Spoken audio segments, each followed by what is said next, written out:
जी, नमस्कार। All India radio से मैं हरेंद्र आजाद और अभी हमारे साथ फ़ोन लाइन पर जुड़ रहे हैं श्री उत्पल कांत जी। आप डिस्ट्रिक्ट प्रोग्राम कोऑर्डिनेटर हैं आयुष्मान भारत योजना की। जैसा कि हम सभी जान रहे हैं, भारत सरकार की एक महत्वाकांक्षी योजना है आयुष्मान भारत, यानी कि भारत के नागरिकों को स्वास्थ्य की गारंटी सरकार की तरफ से मुहैया कराई जाए। इसको लेकर गहन चिंतन के बाद सरकार की ये योजना भारत में लॉन्च हुई और इस योजना की वर्तमान स्थिति क्या है, कैसे यह काम करती है, इसके अंतर्गत कौन से लोग लाभान्वित होते हैं, देश के किस किस हिस्से में ये योजना अभी कार्यान्वित है, इन तमाम चीजों की पड़ताल के लिए हम बात करेंगे उत्पल कांत जी से। उत्पल जी, कार्यक्रम में आपका स्वागत है। बहुत बहुत धन्यवाद आजाद जी। जी, जैसा कि हम सभी जान रहे हैं कि भारत में आयुष्मान भारत योजना लागू हो गया है। सर, इस योजना के बारे में हम चाहेंगे कि विस्तार से आप जानकारी दें हमारे श्रोताओं को, कैसे लोग इसका लाभ ले सकते हैं। चलिए, जहाँ तक आयुष्मान भारत योजना की बात है, जी, सरकार ने इसके अंतर्गत ये प्रावधान कर रखा है कि जो भी लाभार्थी इस योजना से लाभान्वित होंगे, उनके परिवार में यदि किसी प्रकार की चिकित्सीय सहायता की आवश्यकता होगी, तो 5 लाख रुपए तक की चिकित्सीय सहायता इस आयुष्मान भारत योजना के अंतर्गत उनको निःशुल्क प्राप्त होगी। जी, इस निःशुल्क प्राप्ति का ये मतलब है कि यदि जिन लोगों के नाम आयुष्मान भारत योजना में शामिल हैं, उनको किसी प्रकार की बीमारी होती है, बीमारियों की एक बाकायदा लिस्ट है जिसके बारे में मैं आगे आपको बताऊंगा, जी, कि उन बीमारियों से ग्रसित होने पे आदमी ने उनके परिजन जो भी जी, हॉस्पिटल इन पैनल हैं इस योजना के अंतर्गत, सरकारी हॉस्पिटल हैं, कुछ बहुत सारे प्राइवेट हॉस्पिटल भी इन पैनल कर रखे गए हैं, उन जी, हॉस्पिटल तक पहुंचता है। उसके बाद से उसकी सारी चिकित्सीय सहायता, यानी उसको एडमिट करने से लेकर डिस्चार्ज होने तक, बीच में उसको उसको खाने की आवश्यकता, उसको दवाइयों की, यदि किसी प्रकार के टेस्ट की जरूरत पड़ती है, तो इन सारी फैसिलिटीज को इसमें शामिल किया जाता है और प्रति परिवार 5 लाख रुपए तक की सुरक्षा इस योजना के अंतर्गत दी जाती है सरकार के द्वारा। जी। तो जो ये अभी आपने बताया जो सहायता राशि है स्वास्थ्य के लिए, अगर कोई किसी रोग से ग्रसित हो जाता है, तो हम ये हम्म। जानना चाह रहे थे कि क्या रोग की क्या श्रेणी है और उसके साथ साथ जो लोग इसके लाभार्थी हो सकते हैं, उसके लिए क्या हम्म। कंडीशन है सरकार की तरफ से, लोग कैसे संपर्क करेंगे, कहाँ किससे मिलेंगे, इसके बारे में थोड़ी हम्म। जानकारी दें। चलिए, ये बहुत अच्छा सवाल था। सबसे पहले बात कर लेते हैं कि लाभार्थियों की, जी, कि आयुष्मान भारत योजना का लाभ किन्हें दिया जाएगा। जी, जी, आयुष्मान भारत योजना जब सरकार ने लॉन्च की थी, उसी समय इसकी गाइडलाइन उसने जारी की थी। उसने इसमें स्पष्ट क्राइटेरिया बना रखा था कि जो भारत में वर्ष 2011 में जी, सामाजिक आर्थिक जातीय जनगणना में जिन लोगों के नाम शामिल थे, उनको ही इसके बेनिफिट दिए जाएंगे, जी, उनको ही लाभ दिया जाएगा। हम बात करते हैं सामाजिक आर्थिक जातीय जनगणना की, तो उसमें बहुत सारे इंडिकेटर्स पे डेटा लोगों के नाम उसमें ऐड किए गए हैं। तो जी, D1 से लेकर D7 तक कैटेगरी है, जिसमें D6 कैटेगरी नहीं है, यानी कि जो भी लोग उसमें या तो D1 में, D2 में, D3 में, D4 में, D5 में या D7 में। अब जी, ये क्या है, मैं आगे इसमें डिटेल दे जी, देता हूँ जी, आपको जी, जी, जी, जी, कि जी, ये D1 D2 D3 क्या है। जैसे D1 जो कैटेगरी है, इसमें उन लोगों को शामिल किया गया था जिनके पास सिर्फ एक रूम का कच्चे दीवालों और कच्चे छत वाला मकान हो, उनको जी, D1 कैटेगरी में रखा गया था। जी, D2 वैसे लोगों को शामिल किया गया था जिन घरों में कोई भी 16 से 59 साल की एज का कोई भी वयस्क नहीं हो, जिस परिवार में, उस परिवार को D2 कैटेगरी के अंदर शामिल किया गया था। जी, फिर सेम D3 कैटेगरी है। D3 कैटेगरी में उन घरों को, हाउस होल्ड्स को शामिल किया गया जहाँ पे महिला प्रधान हो, जिन घरों में महिला प्रधान हो और कोई भी वहाँ पे पुरुष मेंबर जिसकी आयु 16 से 59 साल के बीच हो, ऐसा कोई भी पुरुष उस घर में मेंबर ना हो और महिलाओं के द्वारा वो घर संचालित हो, इसे D3 कैटेगरी में रखा गया था। जी, D4 कैटेगरी है, जो हमारे दिव्यांग भाई बहन लोग हैं, उनको रखा गया है D4 कैटेगरी में। D5 में अनुसूचित जाति और अनुसूचित जनजाति के लोगों को शामिल किया गया है और D7 में है भूमिहीन लोग जो मजदूरी करके अपने जीविका चलाते हैं, उन लोगों को D7 कैटेगरी में शामिल किया गया है। तो सरकार ने जब लॉन्च किया इस आयुष्मान भारत को, उसी समय उसने नियमों में इसको ऐड कर रखा है कि कोई भी हम बेनिफिशियरी नया ऐड नहीं कर सकते हैं। आपका नाम अगर 2011 की सूची में नहीं होगा तो आप इसका लाभ नहीं ले पाएंगे। जी, सरकार ने इस योजना में लाभ लेने के लिए और ट्रांसपेरेंसी का भी पूरा ख्याल रखा है। पारदर्शिता पूरी तरह से है। जी, आप चाहे तो ऐसा नहीं है कि मैं या आप किसी को कह सकते हैं कि आप इस योजना का लाभ ले सकते हो नहीं। कोई भी चाहे आम आदमी अपनी एलिजिबिलिटी खुद से ऑनलाइन सर्च कर सकता है और वो पता लगा सकता है कि मेरा नाम इस योजना के अंतर्गत है कि नहीं है। अगर उसका नाम इस योजना में की लाभार्थी सूची में शामिल है तो उसे आयुष्मान भारत कार्ड होने या न होने के लिए परेशान होने की आवश्यकता नहीं है। अगर उसके पास आयुष्मान भारत कार्ड बन रखा है तो उसे लाभ मिलेगा, नहीं बन रखा होगा लेकिन अगर उस योजना में उसका नाम है तो उसे तत्काल बना करके उसका लाभ दिया जाएगा। आप इसकी वेबसाइट है, इसकी वेबसाइट पर जाकर के मेरा MERE.PMJAY प्रधानमंत्री जन आरोग्य योजना .gov.in इस पे जाकर के आप अपना आधार नंबर या मोबाइल नंबर या राशन कार्ड का नंबर, इन नामों के जरिए आप अपने नाम को सर्च कर सकते हैं। कोई भी लाभार्थी कहीं भी हो पूरे देश में वो सर्च कर सकता है कि मैं इसके लिए एलिजिबल हूँ या नहीं हूँ। अगर आपका नाम उस लिस्ट में आ जाता है तो आप उसके बाद किसी भी सरकारी स्वास्थ्य संस्थान या निजी स्वास्थ्य संस्थान भी जिनको इस योजना के अंतर्गत सूचीबद्ध किया जा रखा है, बहुत सारे प्राइवेट हॉस्पिटल्स को भी इस योजना के अंतर्गत सूचीबद्ध किया गया है। सरकार ने एक मानक तय किए थे, उन मानकों पे पूरा करने वाले और उन सुविधाओं से युक्त उन सभी स्वास्थ्य संस्थानों को इस योजना के अंतर्गत सूचीबद्ध किया गया है। जी उत्पल, अभी तो आपने बताया कि ये आयुष्मान भारत योजना है क्या और ये किस क्षेत्र में काम हो रहा है इस योजना के माध्यम से और कौन लोग लाभार्थी हो सकते हैं।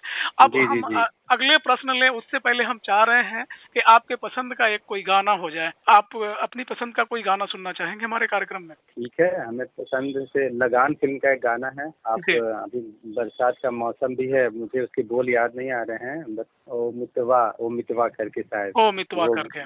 जी जी, तो ये है आपके पसंद का ये गाना।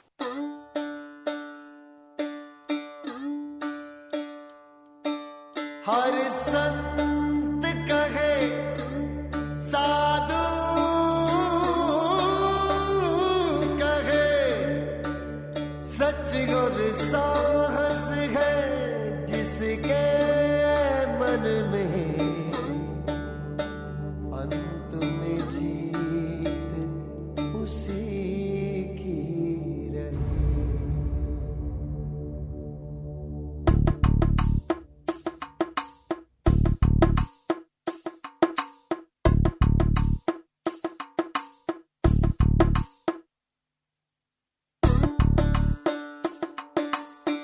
आजा रे भले कितने लंबे हो रस्ते हो, थके न तेरा ये तन हो। आजा रे सुन ले पुकार डगरिया, रहना ये रस्ते तरसते हो। तू आजा रे इस धरती का है राजा तू, ये बात जान ले तू। कठिनाई से टकरा जा तू, नहीं हार मान ले तू। मितवा सुन मितवा, तुझको क्या डर है रे, ये धरती अपनी है, अपना अंबर है रे। ओ मितवा सुन मितवा, तुझको क्या डर है रे, धरती अपनी है, अपना अंबर है रे। तू आजा रे।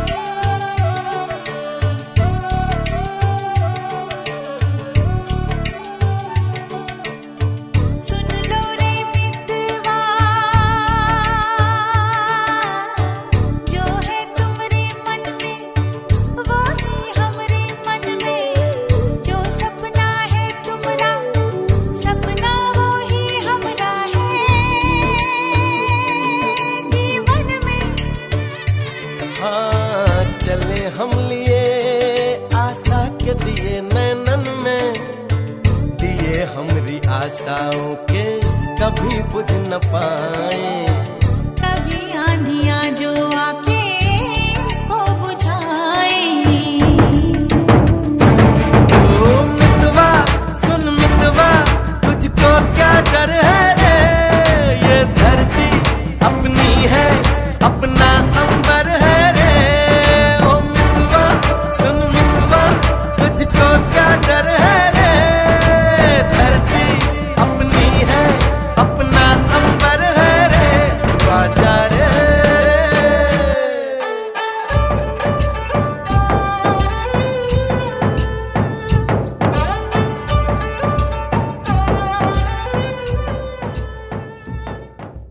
अब हम कार्यक्रम में आगे बढ़ते हैं। जैसा कि अभी हम लोग बातचीत कर रहे हैं आयुष्मान भारत योजना के बारे में, और हमारे साथ सभी फोन लाइन पर हैं उत्पल कांत जी।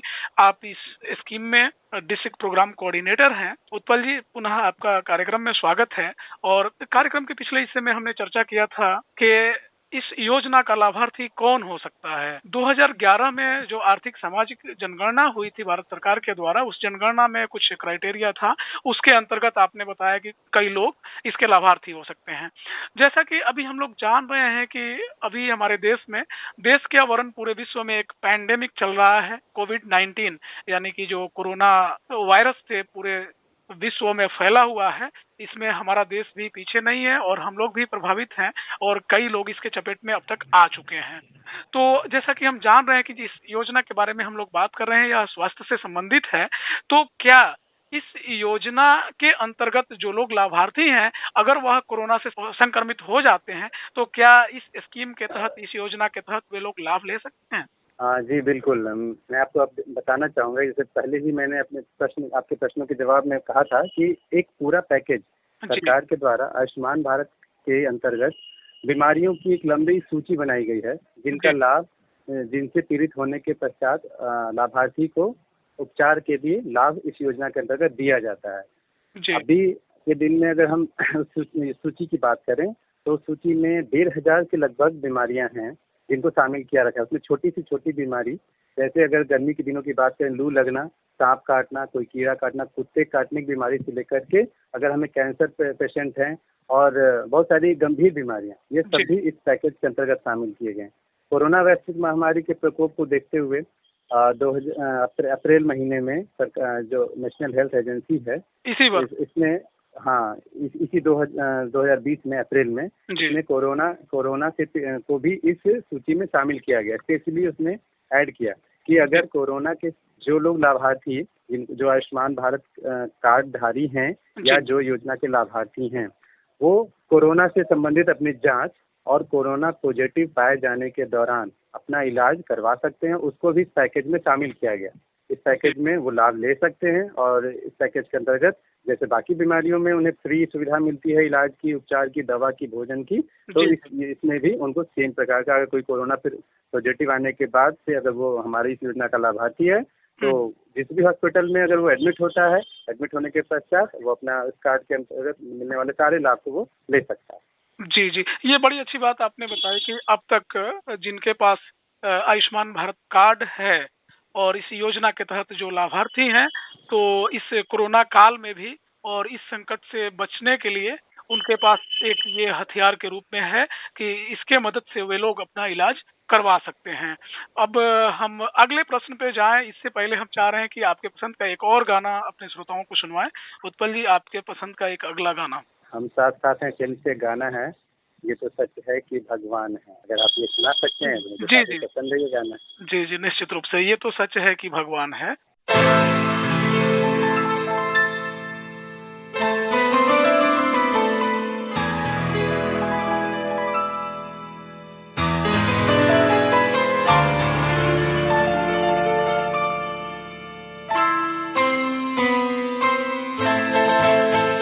ये तो सच है कि भगवान है मगर फिर भी अनजान है।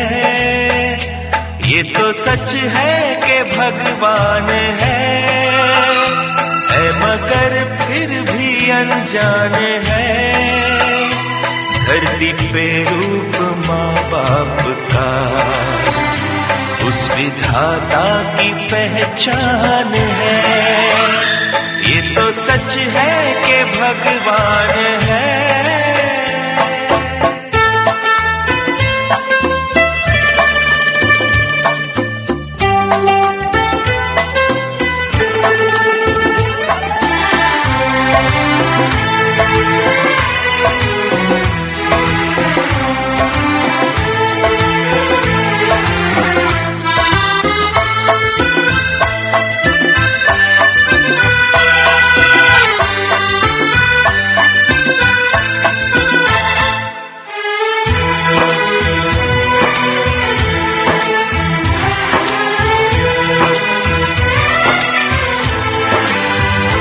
जन्मदाता नाम जिनसे मिला, थाम कर जिनकी उंगली है बचपन चला।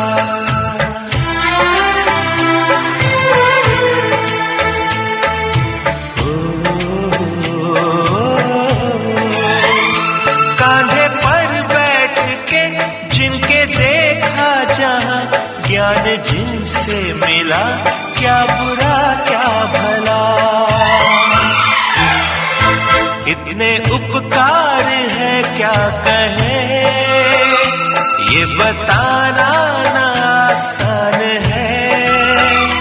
धरती पे रूप माँ बाप का, उस विधाता की पहचान है। ये तो सच है कि भगवान है।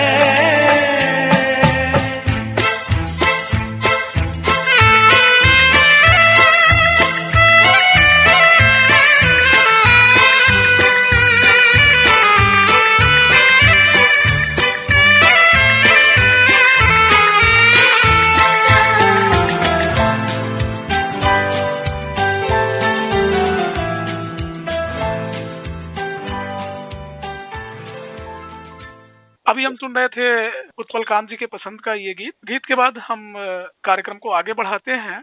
और जैसा कि श्रोताओं हमसे जो लोग अभी जुड़ रहे हैं, हम बता दें कि आज हम लोग बातचीत कर रहे हैं आयुष्मान भारत योजना के बारे में। भारत सरकार की ये एक अत्यंत ही महत्वाकांक्षी योजना है, जो कि भारतवर्ष में 2018 में लॉन्च हुई और उसके बाद अनवरत लोग इससे लाभ ले रहे हैं। और अभी हमने चर्चा कर लिया कि कौन लोग इसके लाभार्थी हो सकते हैं और क्या अभी कोरोना से जो लोग ग्रसित हैं क्या उनको लाभ मिल सकता है। अब उत्पल जी पुनः स्वागत है कार्यक्रम में, और हम चाहेंगे कि आप हमारे श्रोताओं को ये बताएं कि यदि कोई व्यक्ति इस स्कीम का लाभ लेना चाहते हैं, वह कार्ड धारक है, तो हॉस्पिटल में लाभ लेने का क्या प्रोसीजर होता है, कैसे लोग इसको इनिशिएट करेंगे, हॉस्पिटल में जाने के बाद उन्हें किस तरीके से क्या कार्ड दिखाना पड़ता है या कैश देना पड़ता है या पेमेंट उनके खाते के माध्यम से होता है, वो सारी प्रक्रिया क्या है, कैसे लोग इसका लाभ लेते हैं। जी, मैं इस विषय में बताना चाहूँगा कि लाभार्थी जिन्हें भी आयुष्मान भारत योजना का लाभ लेना है, अगर उनका नाम सूची में, लाभार्थी सूची में है जी, वो बीमारी ग्रसित होते हैं जी, उसके बाद वो अपने पास के सरकारी अस्पताल या सूचीबद्ध प्राइवेट हॉस्पिटल में संपर्क करें। वहाँ सभी सरकारी अस्पतालों में या सूचीबद्ध प्राइवेट अस्पतालों में भी एक आरोग्य मित्र होते हैं। आरोग्य मित्र स्पेशली आयुष्मान भारत प्रोग्राम के योजना के लिए ही डेडिकेटेड एक पर्सन है, जो कि अपॉइंट किया गया है नियमों के तहत। आप उनसे संपर्क करेंगे। संपर्क करते ही अब नए नियमों के अनुसार बायो ऑथेंटिकेशन प्रणाली लागू की गई है, ताकि इसमें किसी भी प्रकार की धोखाधड़ी न हो। तो सबसे पहले आपके पास जो रिक्वायर्ड डॉक्यूमेंट होने चाहिए, राशन कार्ड हो और आधार कार्ड, दो चीजें उनके पास अनिवार्य हैं। अगर दोनों अनिवार्य हैं या दोनों में से कोई एक? राशन कार्ड अनिवार्य है। आधार कार्ड नंबर अगर आपको याद है तो आवश्यकता नहीं उसको कैरी करने की। आप राशन कार्ड भी अगर आपके पास सॉफ्ट कॉपी में, बस उसका नंबर होना चाहिए, क्योंकि आरोग्य मित्र जैसे ही आपका पंजीकरण करता है तो पंजीकरण के दौरान वो आधार वैलिडेशन होता है, तो आधार नंबर से वेरीफाइड करेगा। बट अगर आपका राशन कार्ड उससे जुड़ा होगा तभी हो पाएगा, तो राशन कार्ड की अनिवार्यता रहती है। उसके अतिरिक्त कुछ और भी हैं डॉक्यूमेंट, लेकिन राशन कार्ड ही अनिवार्य रूप से है, जिसको आप अपने साथ रखें या उसकी फोटो रखें अपने मोबाइल में। और आप अपने आरोग्य मित्र को दिखलाने के बाद वो राशन कार्ड नंबर के जरिए, राशन कार्ड नंबर से आप लाभार्थी हैं या नहीं है ये सर्च करने में सहूलियत होती है। क्योंकि मैंने जैसा पहले बताया था, जो वेबसाइट है mera.pnjay.gov.in, उस पर राशन कार्ड से लाभार्थी को सबसे तत्काल आइडेंटिफाई कर लिया जाता है, और फिर आपका आधार कार्ड लिंक्ड होगा ऑलरेडी उससे।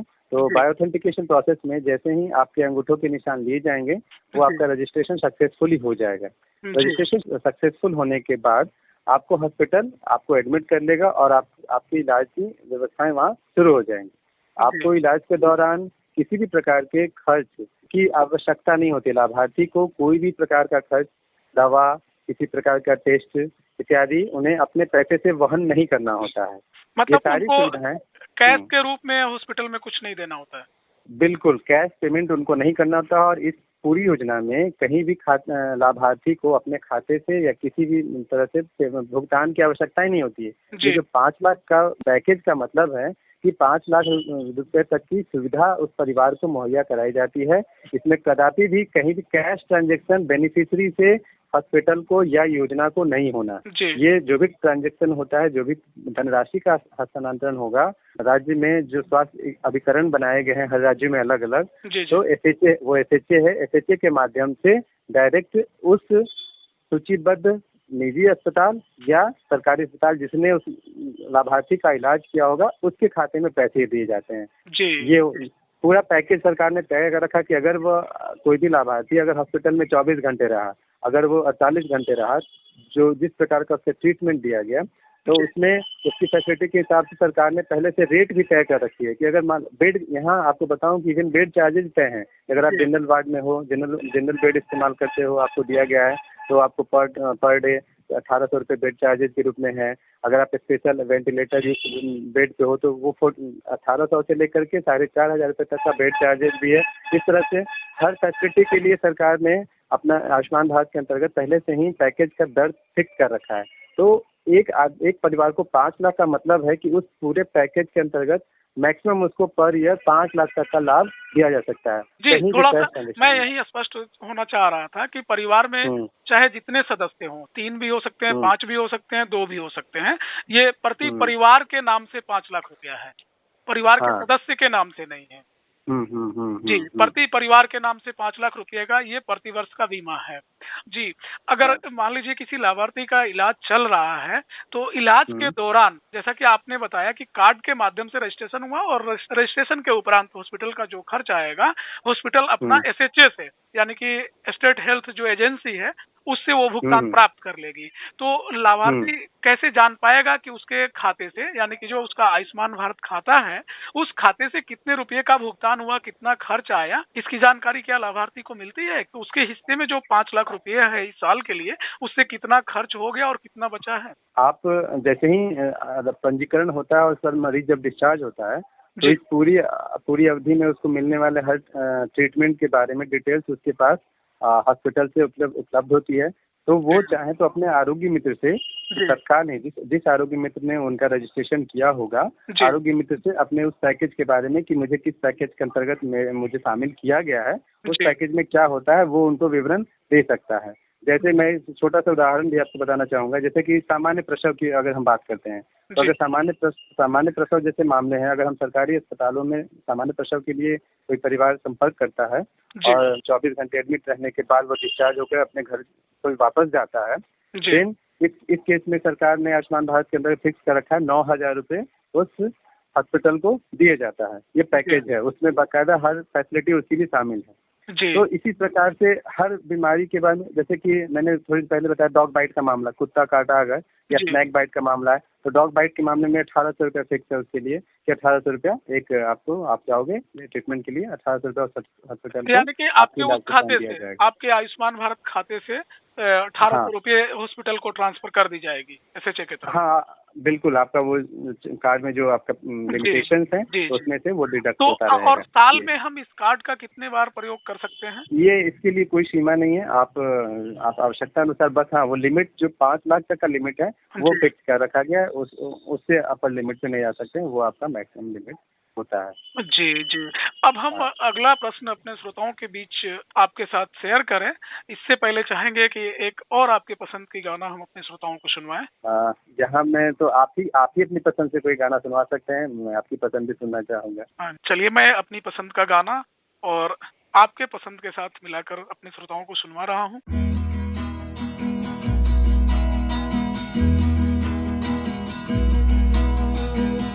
कहाँ तक ये मन को अंधेरे चलेंगे, उदासी भरे दिन कभी तो ढलेंगे। कहाँ तक ये मन को अंधेरे चलेंगे, उदासी भरे दिन कभी तो ढलेंगे।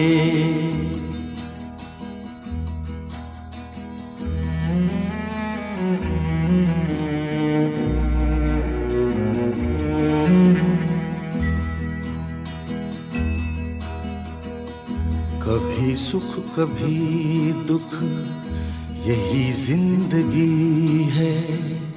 ये पतझड़ का मौसम घड़ी दो घड़ी है। ये पतझड़ का मौसम घड़ी दो घड़ी है। नए फूल कल फिर डगर में खिलेंगे। उदासी भरे दिन कभी तो ढलेंगे।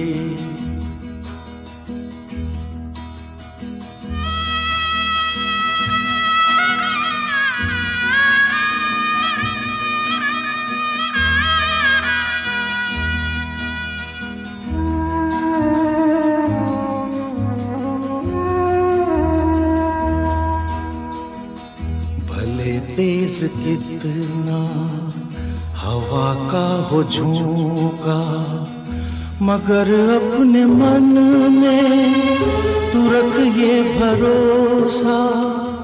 मगर अपने मन में तू रख ये भरोसा। जो बिछड़े सफर में तुझे फिर मिलेंगे।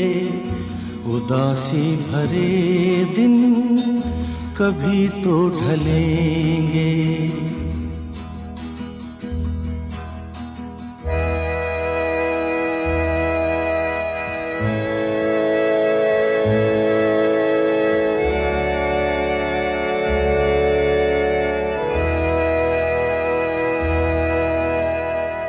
कहे कोई कुछ भी मगर सच यही है।